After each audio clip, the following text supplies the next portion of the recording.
নমস্কাৰ, মই পল্লৱে আপোনালোক সকলোলৈ মোৰ আমিতি পৰিয়ালৰ অন্য এটা ভিডিঅ'লৈ স্বাগতম জনাইছোঁ। আজি ভিডিঅ'টো এটা বিশেষ কাৰণত প্ৰস্তুত কৰি উলিয়াইছোঁ।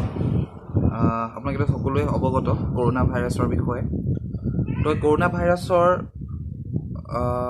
কাৰণে কাইলৈ যি ভাৰতৰ মাননীয় প্ৰধানমন্ত্ৰী নৰেন্দ্ৰ মোদী ডাঙৰীয়াই যি জনতা কাৰফিউৰ আহ্বান কৰিছে, এই জনতা কাৰফিউ সকলোকে মানি চলিবলৈ মই মোৰ তৰফৰ পৰা অনুৰোধ কৰিলোঁ। এই কাৰফিউ আপুনি আপোনাৰ কাৰণে, আপোনাৰ প্ৰিয়জনৰ কাৰণে, আপোনাৰ ওচৰ চুবুৰীয়াৰ কাৰণে মানিব লাগিব।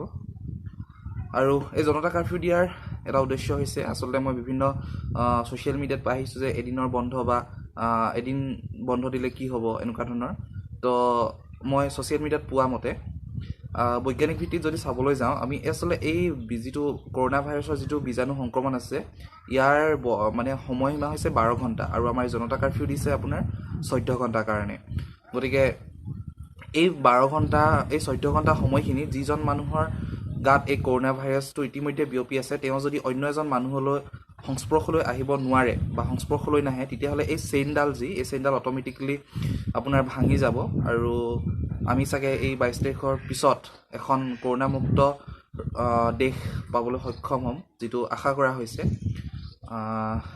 সেইকাৰণেই আপুনি এই জনতা কাৰফিউৰ যি আপোনাৰ পালন কৰিবলৈ দিছে, তো পালন কৰক, আপুনিও কৰক, লগতে আন 10জনকো কওক যে কিহৰ কাৰণে জনতা কাৰফিউ পালন কৰিবলৈ দিয়া হৈছে বা পালন কৰিব লাগে। আৰু এইটো সময়ত যিহেতু এই ভাইৰাছটোৰ কোনো ঔষধ বৰ্তমানলৈকে উলিয়াবলৈ সক্ষম হোৱা নাই, গতিকে নিজৰ সাৱধানতাই হৈছে একমাত্ৰ আমাৰ কাৰণে মেডিচিন। গতিকে নিজে সাৱধানতা অৱলম্বন কৰক। পৰাপক্ষত বজাৰ সমাৰ যিটো য'ত আপোনাৰ ভিৰ বেছি হয় তেনেকুৱা অঞ্চললৈ নাযাবলৈ চেষ্টা কৰক। আৰু গভৰ্ণমেণ্টৰ ফালৰ পৰা যিবোৰ আপোনাৰ আদেশ দিয়া হৈছে, আদেশ নহয়, যিবোৰ নিৰ্দেশ, যিবোৰ আপোনাৰ কথা কোৱা হৈছে, যিবোৰ আপোনাৰ আহ্বান কৰা হৈছে, আহ্বানবোৰ মানি চলিবলৈ চেষ্টা কৰক। নিজৰ লগতে অন্যকো এই ভাইৰাছৰ সংক্ৰমণ হোৱাৰ পৰা ৰক্ষা কৰক। এয়াই ভিডিঅ'টোত ক'বলগীয়া কিছু কথা। গতিকে নিজেও সাৱধান হওক, আনকো সাৱধান ৰাখক। ধন্যবাদ।